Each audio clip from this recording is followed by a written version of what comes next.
Hi guys! Another day, another video na naman. So today, it's sunny Saturday and nag-decide ako na maglakad-lakad sa city. So samahan nyo ko.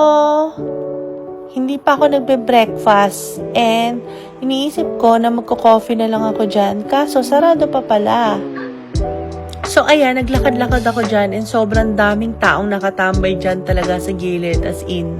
Nakahilera sila dyan, may nakaupo, may nakahiga, may magkayakap, may nakikiss, ano ba yan? So ayan, ginutom na lang talaga ang lola ay nag-decide na lang na mag-breakfast dyan sa Filipino resto. Sobrang dami nga nilang ulam dyan, kaya super hirap pamili kung ano talaga ang ulamin mo. Well, ang napili ko is pork pinagoongan. Before kasi, as in, pagkakain ako dyan, lagi ko ino-order beef caldereta. Pero siguro naumay na lang din talaga ako. Meron nga sila dyang fish, vegetables, pork, beef, and mga snacks din meron sila. Ang dami nga rin kumakain dyan kahit na hindi Pinoy. So ayan, mukha namang enjoy na enjoy ako sa pagkain dyan kasi gutom na din talaga ako kasi hindi ako nag-breakfast and dinner. Habang kumakain nga rin ako, iniisip ko na talaga kung anong bibilin. Ay, char! Iniisip ko kung saan ako maglalakad. Pero actually, hindi ko na lang talaga nakuna ng video. Pero after nyan, bumili pa talaga ako ng dessert. Bumili ako ng choco strawberry. Hindi ko na lang din nga nakunan yung pagkain ko noon kasi ang hirap kayang pagsabayin ng pag-video at video call sa Pinas sa family ko. And guys, seryoso, yung paggawa pala ng mga ganitong vlog, mahirap din, no? Kasi it's either makakalimutan mong kumuha ng videos, or tatamarin ka na lang talaga, malilibang ka sa paligid mo. Yun. And so, after ko nga kumain dyan, sumakay ako ng Green Luwas para pumunta nga sa Grafton sa kabilang side.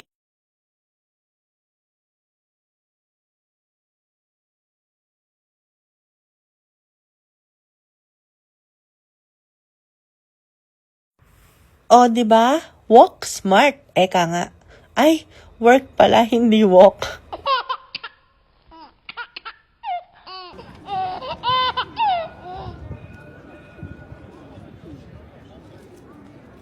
And as you can see, marami nga palang seagulls dyan sa paligid-paligid ng park.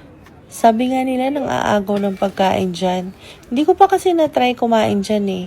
Nagsisi nga ako, sana nagdala ako ng coffee. Kasi ang sarap kaya may dalang coffee habang naglalakad-lakad dyan. Kaso super dami ng tao. Mga friends, families, group of people, group of animals, group of monkeys.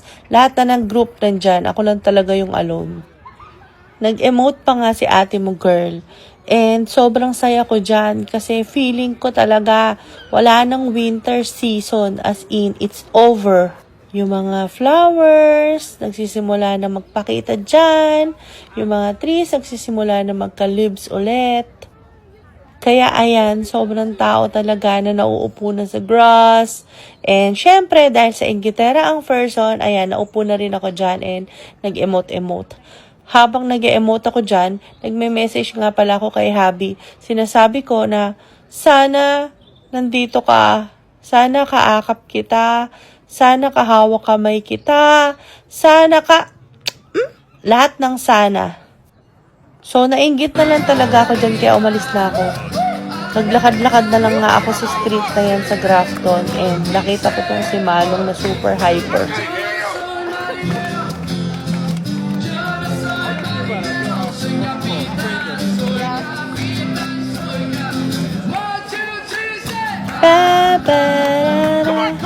So, ayan, syempre, nakalimutan ko na naman mag-video and naglakad na nga ako ng super haba pabalik doon sa kabilang side ng Leafy.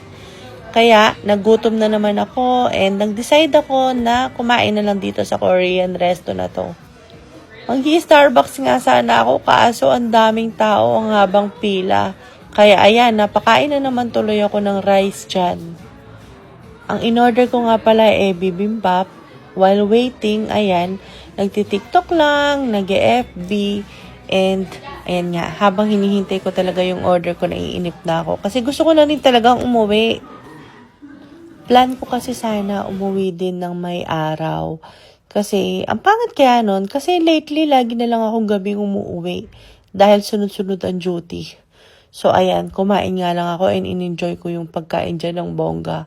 Actually, habang kumakain niya ako, naiisip ko dyan na, rice na naman. Kailan na talaga ako papayat? Wala na talaga, hindi na nakapag-diet. Magsa-summer na naman. And wala na talagang summer body. Puro winter body na lang talaga ang person.